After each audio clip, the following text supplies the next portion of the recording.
తెలుగు రాష్ట్రాల్లో అతిపెద్ద lift manufacturer lifts ట్రై.com dealership కూడా ఇవ్వబడును. మహేష్ బాబు ఒకడు, హీస్ నైస్ పర్సన్. ఎలా ఉండేది మురారి సెట్ లో? Complete family. ఆయనతో పైగా బిగినింగే కదా, 3వ సినిమానో 4వ సినిమానో అంతే. చాలా బాగుండేవాడు ఎక్కడ.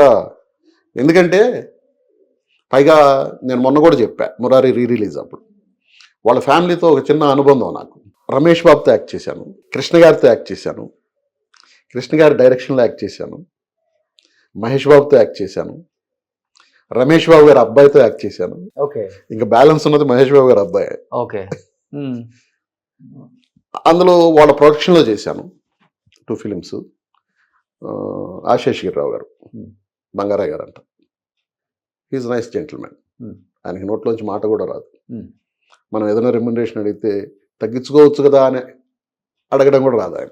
అంత మంచి ప్రొడక్షన్ టీమ్ అది. అక్కడ ఉండే కుర్రాళ్ళందరూ కూడా మా ఏజ్లోనే ఉండేవాళ్ళు.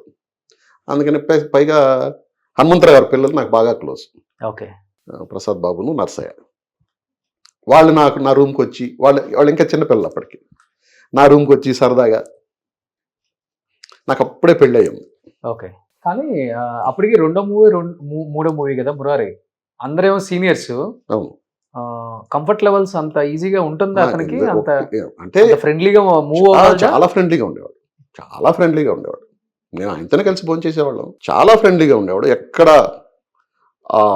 అప్పటికే సూపర్ స్టార్ కొడుకు, ఈయనకి కూడా క్రేజ్ ఉంది. అలాంటివి ఎక్కడ డైరెక్టర్ చెప్పింది చేసేవాడు.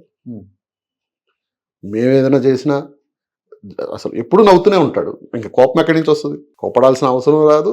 ఆయన్ని కోపపెట్టే అంత ఇన్సిడెంట్స్ అక్కడ ఉండవు. ఎవడెళ్ళి ఆయన్ని ఇదేంటి చేయడం ఏంటి అనేది అడిగేది కాదు కదా. ఆయన పని ఆయన చేసుకుంటాడు, బాగా చేస్తాడు, ప్లస్ అందరితో జోయల్గా ఉంటాడు. ఇంకా ఆయన కోపం రావాల్సిన అవసరం ఏముంది? కలిసారు తర్వాత ఎప్పుడైనా మురారి తర్వాత ఒక్కసారి టక్కర్ దొంగ సెట్లో ఎప్పుడో కలిసా.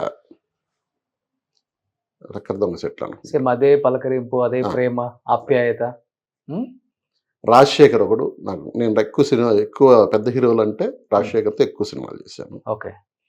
రాజశేఖర్ నాతో బాగుండేవాడు. ఈమె గురించి తెలిసి, నా వైఫ్ గురించి నేను ఇద్దరం కలిసి సినిమా చేస్తుంటే ఈవినింగ్ షూటింగ్ అయ్యాక నాతో పాటు వచ్చి నేరుగా ఇంటికి వచ్చాడు. ఇంటికి వచ్చి లోపలికి వచ్చి ఆమెను చూసి, నేను ఇస్తాను మెడిసిన్ అంటే, కొద్ది రోజులు ఆయన మెడిసిన్ కూడా వాడింది. నేను ఆమెకి లాస్ట్లో ఇంగ్లీష్ మెడిసిన్స్ ఆపేశా. ఓకే. ఇంగ్లీష్ మెడిసిన్స్ ఆపేసి ఓన్లీ హోమియోపతి, ఆక్యుపంక్చర్ ఇలాంటివి చేయించా, ఫిజియో. ఎందుకంటే ఇంగ్లీష్ మెడిసిన్స్ వల్ల సైడ్ ఎఫెక్ట్స్ ఎక్కువ, కిడ్నీస్, లివర్. అప్పుడు రాజశేఖర్ వచ్చి, జీవిత రాజశేఖర్ ఇద్దరు ఆయనే మెడిసిన్స్ ఇచ్చి, ఒక ఆల్మోస్ట్ నేను వెళ్ళి ఆయన ఇంటికి వెళ్ళి తీసుకొచ్చేవాడిని నెల. సార్ రేపు వస్తాను మెడిసిన్స్ కంటే రమ్మని చెప్పేవాడు. వెళ్ళి మార్నింగ్ మెడిసిన్స్ తీసుకుని వచ్చి అవి కూడా చాలా రోజులు వాడాము. అలాగే నూతన్ ప్రసాద్ గారు వచ్చేవాడు. ఆయన కారు దిగి వీల్ చైర్లో నేరుగా ఆమె బెడ్ దగ్గరికి వెళ్ళేవాడు.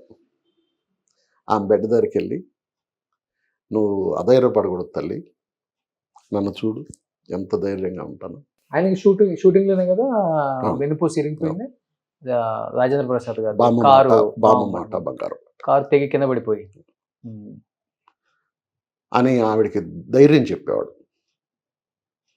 జయసుధ గారు వచ్చేవాళ్ళు, ఆమె పక్కన కూర్చొని, నీ గురించి నేను ప్రే చేస్తాను. ఆమె ఇప్పుడు క్రిస్టియానిటీ తీసుకొని ఉంది కదా. అవును. నేను ప్రే చేస్తాను చర్చికి వెళ్ళినప్పుడు, ధైర్యంగా ఉండమ్మా. ఓకే. సుమన్ టీవీలో మీ పర్సనల్ అండ్ బిజినెస్ ప్రమోషన్స్ కోసం కింది నెంబర్కి కాంటాక్ట్ చేయండి.